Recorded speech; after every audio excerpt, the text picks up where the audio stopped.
ABP news में आपका स्वागत है। वक्त है बड़ी बहस का। आपके साथ मैं हूं सुमेरा खान। कौन बनेगा प्रधानमंत्री, ये सवाल हम इसलिए पूछ रहे हैं क्योंकि आज दो दावेदारों के नाम सामने आए। मोदी का नाम तो रेस में पहले से ही चल रहा है। बीजेपी की वरिष्ठ नेता सुषमा स्वराज ने कह दिया कि मोदी में प्रधानमंत्री बनने की काबिलियत है। हालांकि सुषमा स्वराज की दावेदारी की बात बाला साहब ठाकरे ने भी कही थी। आज ही मुलायम सिंह यादव का नाम भी चर्चा में लेकर आए कांग्रेस के वरिष्ठ नेता नारायण दत्त तिवारी। बड़ोदरा में प्रचार करने पहुंची थी सुषमा स्वराज और वहां पर सुषमा स्वराज ने बयान दिया नरेंद्र मोदी के पक्ष में। उन्होंने कहा कि नरेंद्र मोदी में प्रधानमंत्री बनने की पूरी काबिलियत है। तो खुलकर समर्थन में आई नरेंद्र मोदी के सुषमा स्वराज। भारत के प्रधानमंत्री बनने की लाइन में है, क्या कहेंगे आप? कि हमारे यहाँ कोई लाइन नहीं होती, यहाँ तक प्रधानमंत्री पद की बात है उसकी कोई लाइन नहीं होती, लेकिन सक्षम है नरेंद्र मोदी उस पद के लिए, इसमें कोई दो राय नहीं है। काबिल हैं, योग्य हैं, इसमें कोई दो राय नहीं है। तो ये कहना सुषमा स्वराज का कि काबिलियत है प्रधानमंत्री बनने की। नरेंद्र मोदी में प्रचार करने के लिए आज गई थी गुजरात और वहां पर उन्होंने ये बयान दिया है। लेकिन इसके अलावा जो दूसरा नाम चर्चा में आया वो मुलायम सिंह यादव का आया। आपको बताते हैं कि आज दिन में कैसे एनडी तिवारी मुलायम सिंह यादव का नाम चर्चा में लेकर आए। अखिलेश जी यूपी चला है और मुलायम सिंह जी भारत चला है। ये गुजरात के मुख्यमंत्री का इलेक्शन नहीं, ये हिंदुस्तान के प्रधानमंत्री का इलेक्शन है, याद रखना मेरी बात। गुजरात चुनाव की सरगर्मी के बीच देश में ये चर्चा भी चल रही है कि 2014 में चुनाव हुए तो प्रधानमंत्री कौन बनेगा, चुनाव कौन जीतेगा, सरकार किसकी बनेगी। ये चुनाव से पहले तय नहीं हो सकता है, लेकिन प्रधानमंत्री की उम्मीदवारी की फराटा रेस जरूर चल रही है। रेस में आज मुलायम सिंह यादव का भी नाम आ गया। उत्तर प्रदेश और उत्तराखंड के मुख्यमंत्री रह चुके वरिष्ठ कांग्रेसी नेता नारायण दत्त तिवारी की आज लखनऊ में मुलायम सिंह यादव और अखिलेश यादव के साथ मुलाकात हुई। इस मुलाकात के बाद उन्होंने जो कहा उसके बाद मुलायम सिंह यादव का नाम भी पीएम की रेस में आ गया है। तिवारी जब बोल रहे थे तब मुलायम सिंह यादव उनके साथ बैठे थे, लेकिन अपने नाम का जिक्र आने पर मुलायम ने कुछ भी नहीं कहा। आज भी देश जो है इनकी तरफ देखता है। अब आज तो मुलायम सिंह जी की बात सोचिए और अखिलेश जी की बात सोचिए। अखिलेश जी यूपी चला है और मुलायम सिंह जी भारत चला है। पीएम की उम्मीदवारी को लेकर अब तक सबसे ज्यादा बहस और चर्चा बीजेपी के उम्मीदवारों को लेकर होती रही है। मीडिया में की गई बयानबाजियों से लगता है कि मोदी बीजेपी के कोटे से पीएम की रेस में सबसे आगे हैं। कल ही की तो बात है कि मोदी के लिए प्रचार करते हुए बीजेपी सांसद नवजोत सिंह सिद्धू ने तो यहां तक कह दिया कि गुजरात चुनाव सीएम के लिए नहीं बल्कि पीएम के लिए हो रहा है। ये गुजरात के मुख्यमंत्री का इलेक्शन नहीं, ये हिंदुस्तान के प्रधानमंत्री का इलेक्शन है, याद रखना मेरी बात। वैसे बीजेपी और एनडीए में मोदी के लिए रास्ता इतना आसान नहीं है। बाल ठाकरे आज नहीं है, लेकिन वो सुषमा स्वराज का नाम पीएम पद के लिए सुझा चुके हैं। बीजेपी अध्यक्ष नितिन गडकरी कई बार कह चुके हैं कि पीएम के उम्मीदवार का फैसला चुनाव के बाद ही होगा। मोदी की दावेदारी पर एनडीए के बड़े सहयोगी नीतीश कुमार पहले ही नाराजगी जता चुके हैं। मुलायम पर तिवारी का बयान इसलिए अहम है क्योंकि पहली बार गैर यूपी और गैर एनडीए खेमे से किसी का नाम प्रधानमंत्री पद के लिए चर्चा में आया है। बीजेपी के वरिष्ठ नेता लालकृष्ण आडवाणी भी अपने ब्लॉग में इस संभावना को जता चुके हैं। हो सकता है कि चुनाव बाद गैर कांग्रेसी या गैर बीजेपी नेता प्रधानमंत्री बने। अपने ब्लॉग में आडवाणी ये भी बता चुके हैं कि चुनाव बाद बिना कांग्रेस या फिर बीजेपी के मदद के कोई सरकार नहीं बन सकती है। बाहर से समर्थन दे रहे मुलायम यूपीए सरकार में अभी प्रभावशाली हैं, लेकिन प्रधानमंत्री बनने के लिए इतना ही प्रभाव काफी नहीं होगा। अगर मुलायम सिंह यादव को प्रधानमंत्री बनना है तो फिर उन्हें एनडीए और यूपीए की हार की कामना करनी होगी। गैर यूपीए और गैर एनडीए खेमे में भी उन्हें जयललिता, मायावती, ममता बनर्जी और नवीन पटनायक जैसे नेताओं से ज्यादा प्रभावशाली बनना होगा ताकि तीसरे मोर्चे के वे सर्वमान्य नेता बन सकें। सवाल ये भी है कि क्या मुलायम सिंह यादव उन हालात में भी पीएम की दावेदारी पेश करेंगे जिन हालात में कभी वीपी सिंह, चंद्रशेखर, एचडी देवगौड़ा आई के गुजरात प्रधानमंत्री बने थे, लेकिन गैर भरोसेमंद राजनीतिक बैसाखियों के धोखे के कारण साल भर भी प्रधानमंत्री नहीं रह सके थे। तो ये चर्चा में आज मुलायम सिंह यादव का नाम लेकर आए नारायण दत्त तिवारी। लेकिन सुषमा स्वराज ने आज जब प्रचार के लिए वो गुजरात में गई तब उन्होंने नरेंद्र मोदी के पक्ष में बयान दिया कि नरेंद्र मोदी में प्रधानमंत्री बनने की काबिलियत है। सुनते हैं क्या कहा उन्होंने। भारत के प्रधानमंत्री बनने की लाइन में है, क्या कहेंगे आप? कि हमारे यहाँ कोई लाइन नहीं होती, यहाँ तक प्रधानमंत्री पद की बात है उसकी कोई लाइन नहीं होती, लेकिन सक्षम है नरेंद्र मोदी उस पद के लिए, इसमें कोई दो राय नहीं है। काबिल हैं, योग्य हैं, इसमें कोई दो राय नहीं है। काबिल हैं, योग्य हैं, कोई लाइन नहीं होती हमारे यहाँ, यानी बीजेपी में, ये कहा सुषमा स्वराज ने। लेकिन काबिल और योग्य हैं नरेंद्र मोदी प्रधानमंत्री बनने के लिए। इसी पर बात करेंगे कि कौन बनेगा प्रधानमंत्री। हमारे साथ तमाम मेहमान मौजूद हैं। हमारे साथ रीता बहुगुणा जोशी मौजूद हैं, जो पूर्व अध्यक्ष हैं यूपी कांग्रेस की नेता हैं। इसके अलावा भूपेंद्र यादव जी हमारे साथ मौजूद हैं, जो सांसद हैं बीजेपी से। हमारे साथ नरेश अग्रवाल जी मौजूद हैं, समाजवादी पार्टी के सांसद हैं। हमारे साथ विजय विद्रोही, हमारे राजनीतिक एक्सपर्ट भी इस चर्चा में हमारे साथ शामिल रहेंगे। लेकिन सबसे पहले भूपेंद्र यादव जी, आपसे मेरा सवाल, सुषमा स्वराज भी आज गई गुजरात, तो उन्होंने कहा कि नरेंद्र मोदी में काबिलियत है, हमारे यहाँ कोई लाइन नहीं होती। जब लाइन ही नहीं है और नरेंद्र मोदी का नाम अब सुषमा स्वराज भी ले रही हैं, बाकी लोग भी लेते रहे समय समय पर, तो क्यों नहीं उन्हें दावेदार बना दिया जाता प्रधानमंत्री पद के लिए? सुषमा जी ने एकदम सही कहा है, और उन्होंने ये कहा है क्योंकि देखिए नरेंद्र भाई में जो गुण है, उनके अंदर नेतृत्व की स्पष्टता का गुण है, एक नेता में जो दृढ़ता होती है वो गुण है, एक जन समर्थन जो चाहिए वो गुण है, और एक कुशल प्रशासक के नाते उन्होंने गुजरात में अपनी बहुत अच्छी भूमिका निभाई है। और इसलिए सुषमा जी ने कहा है इन गुणों के कारण वो इस पद के लिए सक्षम है जी। और दूसरा विषय भी सुषमा जी ने एकदम सही कहा है कि हमारी पार्टी में कोई लाइन नहीं आती है। मतलब भूपेंद्र जी, कोई लाइन नहीं है, यानी सिर्फ एक ही नाम है, पार्लियामेंट्री बोर्ड कोई लाइन नहीं है, सिर्फ एक ही नाम है, क्या ऐसा है? ये तो आपका इंटरप्रिटेशन करने का तरीका है। मैंने सुषमा जी के पूरे बयान के दोनों अर्थ आपको बताए हैं जी। जब भी समय आएगा हमारी पार्टी का पार्लियामेंट्री बोर्ड निर्णय कर देगा। विजय, जो भूपेंद्र यादव जी कह रहे हैं, क्या सिर्फ वही अर्थ है इसका, या ये भी मायने निकाले जा सकते हैं जब सुषमा स्वराज कहते हैं कोई लाइन नहीं है? नहीं, मुझे नहीं लगता सुषमा स्वराज की मतलब का ये मतलब निकाला जाए कि कोई लाइन नहीं है। कोई लाइन नहीं होती से हो सकता है वो कुछ और कहने की कोशिश कर रही हो, लेकिन चूंकि गुजरात में आई थी और इस ढंग से डायरेक्ट ऐसा सवाल पूछा गया, इससे बेहतर वो कोई जवाब नहीं दे सकती थी। हालांकि अगर लाइन की बात है तो सिर्फ सुषमा स्वराज, सिर्फ नरेंद्र मोदी नहीं है, सुषमा स्वराज से लेकर अरुण जेटली से लेकर और दूसरे कई नेता हैं वो भी इस कतार में हैं। यहाँ तक कि जो बुजुर्ग नेता हैं लाल कृष्ण आडवाणी, और उन्होंने भी अभी अपना जो हम कह सकते हैं कि ये प्रधानमंत्री बनने का सपना है, उससे अभी तक अपने आप को किनारा नहीं किया है। और लेकिन जो बात अभी भूपेंद्र यादव कह रहे थे कि गुण हैं इतने सारे, काबिल हैं, सक्षम हैं, विकास पुरुष हैं, सब कुछ है नरेंद्र मोदी, लेकिन ये इतने गुणों पर भी नीतीश कुमार का जो उनकी जो पार्टी है वो भारी पड़ सकती है, क्योंकि बीजेपी के तो प्रधानमंत्री नरेंद्र मोदी हो सकते हैं, एनडीए के हो पाएंगे ये कहना बहुत मुश्किल है। भूपेंद्र यादव जी, इस पर आपकी प्रतिक्रिया? देखिए विजय जी जो कह रहे हैं वो संभावनाओं की बातें कह रहे हैं, मैं जो बात कह रहा हूँ यथार्थ की बात कह रहे हैं। अब विजय जी की अगर संभावना की बात है तो विजय जी बता सकते हैं, लेकिन मैं जो यथार्थ की बात है, और गुजरात में जिस प्रकार से नरेंद्र भाई ने पिछले 10 वर्षों में एक कुशल नेतृत्व और एक नेतृत्वकर्ता और एक शासक का परिचय दिया है, उसके संदर्भ में सुषमा जी ने कहा है। लेकिन मैं विजय जी की इस बात का पूरी तरह खंडन करता हूं कि जिस प्रकार से उन्होंने भारतीय जनता पार्टी नेतृत्व के बारे में कहा है वो उनकी बात निराधार है। भारतीय जनता पार्टी में लोकतांत्रिक तरीके से सभी विषयों का समय आने पर निर्णय। मैंने अपनी तरफ से कुछ नहीं कहा, आप ही के राष्ट्रीय अध्यक्ष नितिन गडकरी से जब पूछा गया था कि कौन प्रधानमंत्री बन सकता है, तो उन्होंने ये सारे नाम गिनाए थे जो मैंने अभी आपके सामने गिनाए हैं। ये सारे नाम उन्होंने गिनाए हुए हैं कि ये सब हैं जो प्रधानमंत्री बन सकते हैं। तो उसमें क्या बात है? मैंने भी यही कहा है। तो उसमें निर्णय बयान दिया था, लेकिन संभावनाओं क्या गलत है? लेकिन संभावनाओं की जो बात हो रही है विजय जी जी हमारे साथ नरेश अग्रवाल जी भी मौजूद है। नरेश अग्रवाल जी, जो मैंने पार्टी की वस्तुस्थिति है वो स्पष्ट करी आपके सामने। जी भूपेंद्र यादव जी, पार्टी में और क्या कुछ चल रहा है उस पर भी बात करेंगे, लेकिन नरेश अग्रवाल जी, अभी तो सुषमा स्वराज ने कहा कि नरेंद्र मोदी सक्षम है, काबिल हैं प्रधानमंत्री बनने के लिए। आज दिन में ही एनडी तिवारी ने मुलायम सिंह यादव को कहा कि वो देश चलाने के लिए अब देश उनकी तरफ देख रहा है कि वो देश चलाएं। तो कौन बनने वाला है प्रधानमंत्री? क्या जो एस्पिरेशंस हैं, क्या मुलायम सिंह यादव भी अब आगे चलकर प्रधानमंत्री बनने के लिए अब अपने लिए रणनीति बना रहे हैं?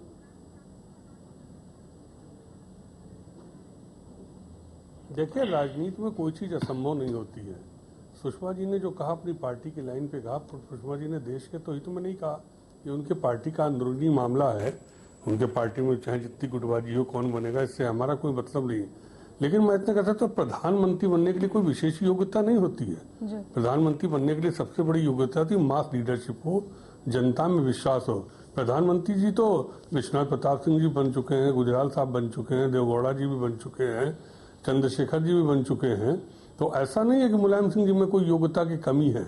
लेकिन नारायण दत्त जी ने कहा तो मैं कह सकता हूँ नारायण दत्त जी एक योग्य है, अनुभव है, और मेरे ख्याल आज जितने भी हिंदुस्तान में नेता हैं उसमें सबसे काबिले तारीफ नारायण दत्त जी हैं। अगर नारायण दत्त जी ने कुछ कहा है तो चर्चा में जरूर आना चाहिए, और राजनीति में जो व्यक्ति चर्चा में आता है, जो लाइन चलती कभी ना कभी अवश्य पूरी होती है। हम लोग इससे इनकार नहीं कर सकते कि मुलायम सिंह जी आज हिंदुस्तान के एक मास लीडर हैं। अभी उत्तर प्रदेश के चुनाव में जिस तरीके से समाजवादी पार्टी को मुलायम सिंह जी ने उत्तर प्रदेश में स्थापित किया, तो उनकी क्षमता, मतलब अब चर्चा में नाम आ गया है तो काबिलियत और राजनीतिक एक्सपीरियंस जब ये सभी है तो फिर शक किस बात का। मुलायम सिंह यादव के पक्ष में है। रीता बहुगुणा जोशी जी, नरेश अग्रवाल जी कह रहे हैं कि सब कुछ उनके पक्ष में है। नारायण दत्त तिवारी ने भी ये बयान दिया, आपकी पार्टी के वरिष्ठ नेता हैं, वो कह रहे हैं कि देश अब मुलायम सिंह यादव की तरफ देख रहा है। देखिए, पहले तो नरेंद्र मोदी जी के बारे में जिस तरह के बयानबाजी उनके बड़े नेता गुजरात में जाके कर रहे हैं, उससे मुझे ऐसे लगता है कि वो कुछ कमजोर धरती पर है क्या। क्योंकि ये कहना सिद्धू जी का जो आपने अभी सुनाया कि ये मुख्यमंत्री का नहीं प्रधानमंत्री का चुनाव है, इसके मतलब एक सब्ज बाग दिखाया जा रहा है गुजरातियों को कि अगर तुम अभी जिता दोगे तो ये प्रधानमंत्री बनेंगे। इसके मतलब कि मुख्यमंत्री की जो स्थिति है वो अभी बहुत संतोष या बहुत मजबूत नहीं है, तभी उनके नेताओं को इस तरह बोलना पड़ रहा है चुनाव जीतने के लिए।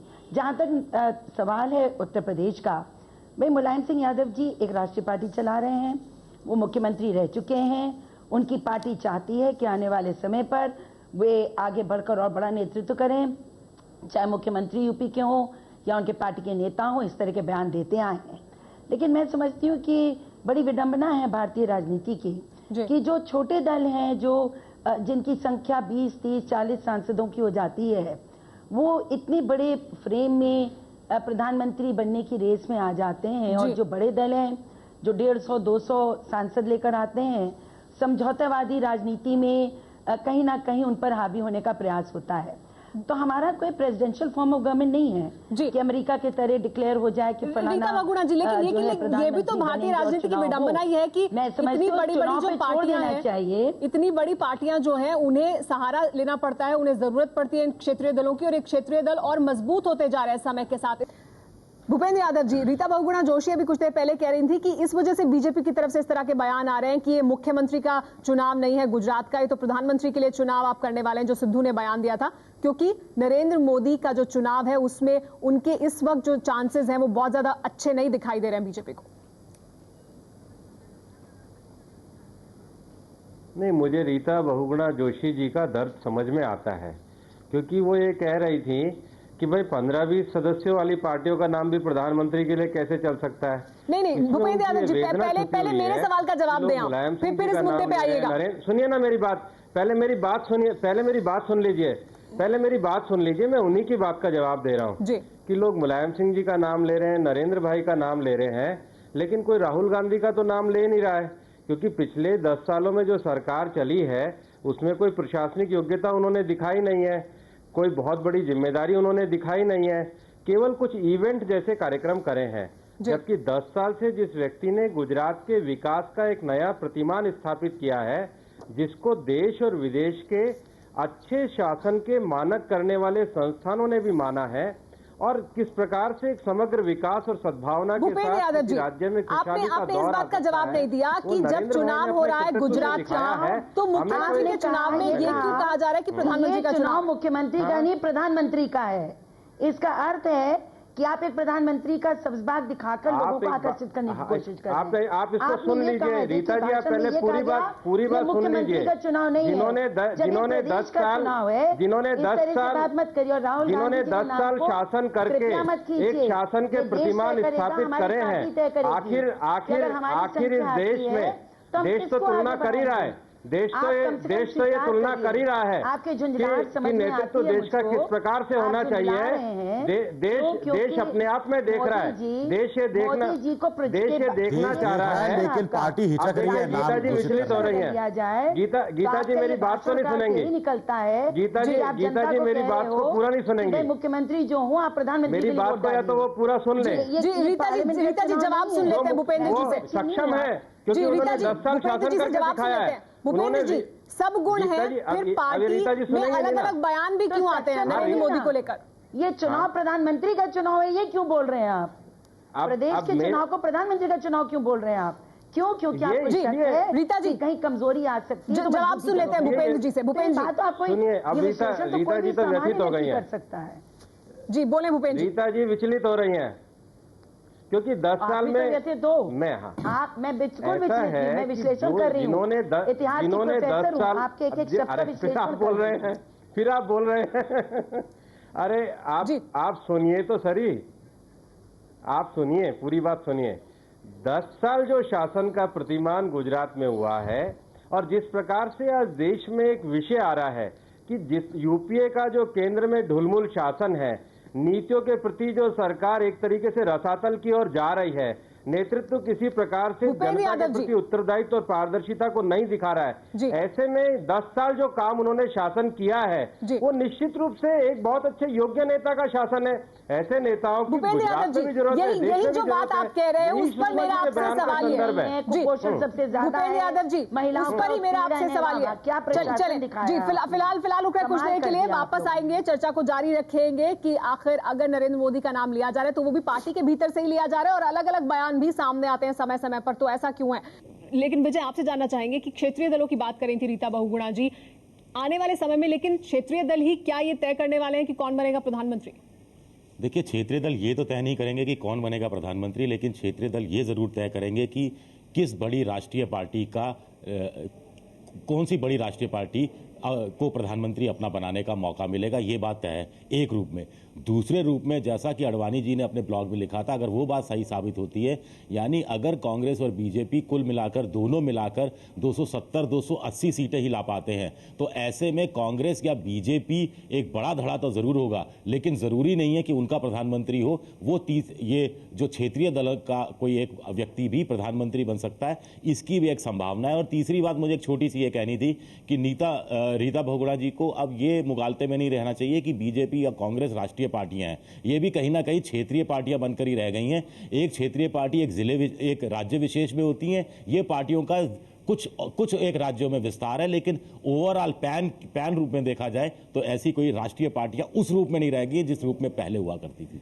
रीता जी, इस पर आप प्रतिक्रिया देना चाहेंगी कि जो क्षेत्रीय दल हैं उनका तो अब प्रभाव बढ़ता जा रहा है, उनका प्रभाव कम का हो रहा है? जिस पार्टी के पास 206 सांसद हो, अगर वो क्षेत्रीय पार्टी है तो परिभाषा की पुनः व्याख्या करनी होगी, पुनः परिभाषा करनी होगी।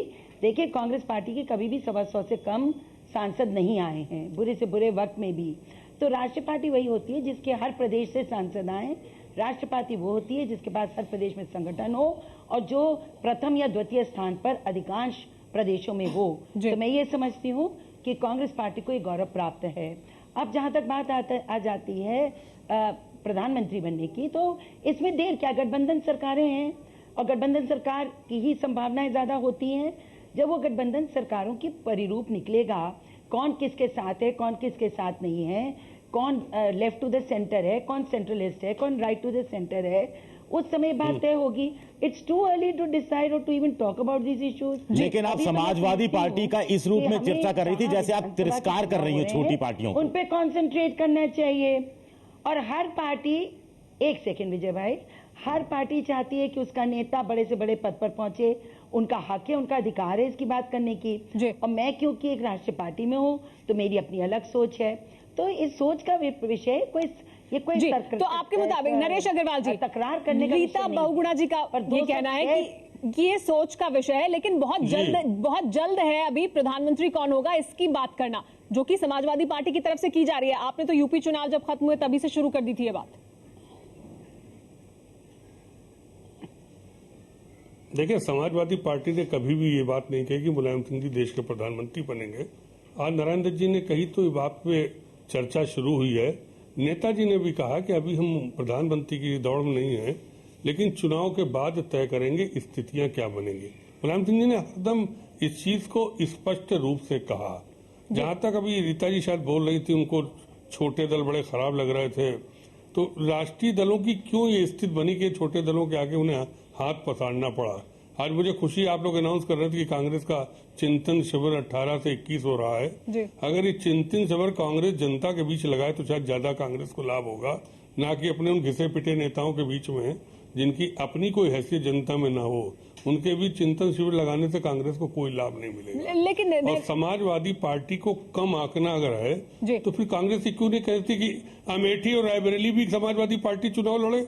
ये कांग्रेस वाले क्यों नहीं कहते हैं अगर हमने अमेठी और रायबरेली छोड़ा है तो कांग्रेस कह दे कि नहीं छोड़िए आप लड़ाइए। हाँ, तो हम समझेंगे कि वो छोटे दलों को बिल्कुल समाजवादी कांग्रेस स्वीकार नहीं करती है और वो राष्ट्रीय पार्टी है, उनकी हैसियत बहुत ज्यादा है।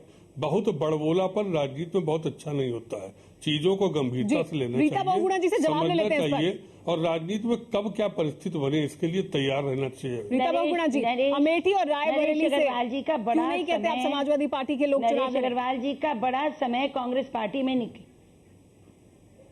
नरेश अग्रवाल जी का काफी समय कांग्रेस में बीता है और उन्होंने कांग्रेस में बहुत अच्छा योगदान भी एक वक्त पे दिया है।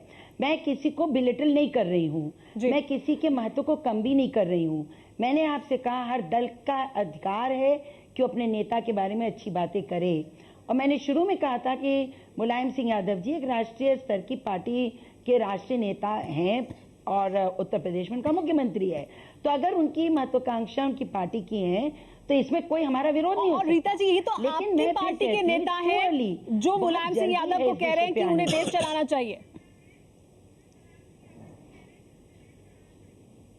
नहीं, कौन नेता ने तो नरेंद्र जी ने कहा, हमारी पार्टी ने कहा है ना, ये एनडी तिवारी ने कहा है। एनडी तिवारी आपकी पार्टी से जुड़े नरेश अग्रवाल जी मुझे बोलने दीजिए। मैंने भी पूरा इंटरव्यू उनका देखा है, मैंने पूरा इंटरव्यू देखा है। नरेंद्र तिवारी जी मुलायम सिंह यादव जी का व्यक्तिगत स्तर पे बहुत अच्छा समीकरण है। उन्होंने ये कहा, जब उनसे पूछा गया उन्होंने 2-3 बातें बहुत स्पष्ट कही। एफडीआई पे उन्होंने कहा एफडीआई देश के लिए अच्छा है। उन्होंने कहा सोनिया गांधी जी कांग्रेस की राष्ट्रीय अध्यक्ष हैं। उन्होंने कहा कि भाई, उनसे जब पूछा गया तो उन्होंने कहा भाई राष्ट्रीय पार्टी के राष्ट्रीय अध्यक्ष हैं तो ये देश के स्तर पे काम करेंगे और उनका बेटा मुख्यमंत्री है तो मुख्यमंत्री का काम कर रहे हैं। तो फिर जब समाजवादी पार्टी एक राष्ट्रीय दल है और उनके राष्ट्रीय अध्यक्ष है तो ऑब्वियसली वो राष्ट्रीय स्तर पे काम तो कर ही रहे हैं। तो आपके मुताबिक नारायण तिवारी ने और मीनिंग निकालना मतलब लेकिन नारायण तिवारी ने और जो तमाम बातें कही उसमें उन्होंने ये भी कहा कि कांग्रेस पार्टी की अध्यक्ष है सोनिया गांधी, प्रधानमंत्री तो मनमोहन सिंह है, फिर उनके बारे में अलग से बात की जानी चाहिए। ये बातें भी उन्होंने कही इस चर्चा के दौरान। एबीपी न्यूज पर बड़ी बहस जारी है, कौन बनेगा प्रधानमंत्री। अभी तक चर्चा में क्या कुछ निकलकर सामने आया है आपको बता दें। भूपेंद्र यादव बीजेपी से उनका कहना है कि नरेंद्र मोदी में नेतृत्व के गुण हैं, मोदी ने गुजरात में साबित किया है, इसलिए सुषमा स्वराज ने उन्हें काबिल बताया है। विजय विद्रोही का कहना है कि मोदी बीजेपी के उम्मीदवार हो तो सकते हैं लेकिन एनडीए के उम्मीदवार होना मुश्किल है, मोदी पर नीतीश कैसे मानेंगे। इसके अलावा नरेश अग्रवाल समाजवादी पार्टी से उनका यह कहना कि पीएम बनने की विशेष योग्यता नहीं है, जब सिर्फ नेता होना चाहिए, जन नेता होना चाहिए, मुलायम में सारी खूबियां हैं तो शक किस बात का है। और रीता बहुगुणा जोशी कांग्रेस पार्टी से उनका यह कहना है कि 18 से 20 सांसदों वाली पार्टी के नेता कैसे प्रधानमंत्री बन सकते हैं, गठबंधन तय होने के बाद ही प्रधानमंत्री तय हो सकता है। हम बड़ी बहस लगातार कर रहे हैं कि कौन बनेगा प्रधानमंत्री। हमारे साथ मेहमान भी बने हुए हैं भूपेंद्र यादव जी, लेकिन आपसे मेरा सवाल, नरेंद्र मोदी के बारे में आप भी उनके गुण गिना रहे हैं, बीजेपी के तमाम नेता उनमें कितने गुण हैं इसकी बात करते हैं, फिर बीजेपी की तरफ से उनके नाम को लेकर एक राय क्यों नहीं है, अलग अलग बयान सामने क्यों आते हैं? नहीं, आप इस बात को इस तरीके से समझिए कि जब भी देश के लोकसभा के चुनाव होंगे, भारतीय जनता पार्टी में लोकतांत्रिक तरीके से पार्लियामेंट्री बोर्ड जिसका भी नाम तय करेगा वह पार्टी का प्रधानमंत्री के रूप में नेतृत्व करेगा। हाँ, भारतीय जनता पार्टी के पास काबिल और सक्षम नेतृत्व है, ये हमारी पार्टी के लिए गर्व का विषय है। क्या एनडीए को साथ रखकर चल पाएंगे, इस क्षमता को लेकर सवाल है नरेंद्र मोदी को लेकर, इस वजह से ये मुश्किल है बीजेपी के सामने? ये कोई सवाल नहीं है। नरेंद्र भाई भारतीय जनता पार्टी के वरिष्ठ नेताओं की पंक्तियों में से एक नेता है और भारतीय जनता पार्टी ये जानती है कि इस देश को कांग्रेस से मुक्ति दिलाने के लिए सुषमा जी कह रही है लाइन नहीं होती, आप कह रहे हैं पंक्ति में भूमिका निभा सकती है। नहीं, मैंने ये नहीं कहा है। मैंने कहा हमारे पास सशक्त नेतृत्व की एक बहुत श्रृंखला है। उसका सुनिए ना, सशक्त नेतृत्व की श्रृंखला है। श्रृंखला का जो एक समानार्थक अनुवाद होता है वो पंक्ति भी होता है जी। सब वो श्रृंखला का अनुवाद। लेकिन भूपेंद्र यादव जी ये भी कह रहे हैं कि एनडीए को साथ लेकर चल पाएंगे या नहीं, इस क्षमता को लेकर भी कोई सवाल नहीं बनता। क्या कोई वाकई सवाल नहीं बनता विजय? नहीं, सवाल तो बनते हैं, लेकिन हमारी पार्टी, चलिए भूपेंद्र जी कहिए। क्योंकि हमारी पार्टी ये जानती है, हमारी पार्टी ये जानती, हाँ मैं पहले कह देता हूँ विजय जी, हमारी पार्टी ये जानती है कि देश से कांग्रेस की जो मुक्ति होनी है वह देश के हित में है, और इसलिए आप इस बात की कोई चिंता मत करिए। हमारी पार्टी सही समय आने पर सही निर्णय आपके सामने बताएगी। रीता जी, भूपेंद्र यादव जी के कहना कि अब कांग्रेस पार्टी को तो जाना ही है और बीजेपी तय कर लेगी, नरेंद्र मोदी के नाम हो या किसी और का नाम हो वो हम तय करेंगे, लेकिन आपके लिए वो कह रहे हैं कि अब कोई रास्ता नहीं बचा। इनके बयान के बाद मुझे ज्यादा बोलने की जरूरत नहीं है। स्पष्ट है कि वहाँ बहुत लोग हैं रेस में और ये लोग अभी तय नहीं कर पा रहे हैं किसके साथ पूरी तरह जाना है। अभी आज येदियुरप्पा जी ने पार्टी छोड़ी है, कुछ लोग आंख दिखाते रहते हैं, इनकी पार्टी के अंदर की फूट पूरी जगत के सामने है। तो अब मुझे ज्यादा बोलना नहीं, ये लोग अभी बाद में बताएंगे और सही भी है, जनतंत्र में होना चाहिए। तो फिर क्यों गुजरात में इस तरह की बात इनका नेतृत्व कर रहा है, कहीं संतुलन दिखाई नहीं दे रहा। इनका कुछ कहना है, वहां पर उनके नेता कुछ और बोल रहे हैं। तो हमें इनकी पार्टी के अंदरूनी मामले से कोई लेना देना नहीं है। आपका तो राहुल गांधी तय है कि गठबंधनों की सरकार एक यथार्थ बन चुकी है। रीता जी, समय खत्म हो रहा है कि हमारे तो है, राहुल गांधी तय है, मुझसे व्यक्तिगत पूछिए, राहुल गांधी हैं और निश्चित रूप से। लेकिन ये भी सब कांग्रेस नेताओं की व्यक्तिगत राय ही है, अभी तक कांग्रेस पार्टी ने इस पर एक राय सामने नहीं रखी है। जी हाँ, आप सबका बहुत बहुत शुक्रिया हमारे साथ इस चर्चा में शरीक होने के लिए। कौन बनेगा प्रधानमंत्री, ये चर्चा अभी सिर्फ शुरू हुई है, नाम सामने आने शुरू हो गए हैं। ये चर्चा और दिलचस्प होती जाएगी जैसे जैसे समय आगे बढ़ेगा।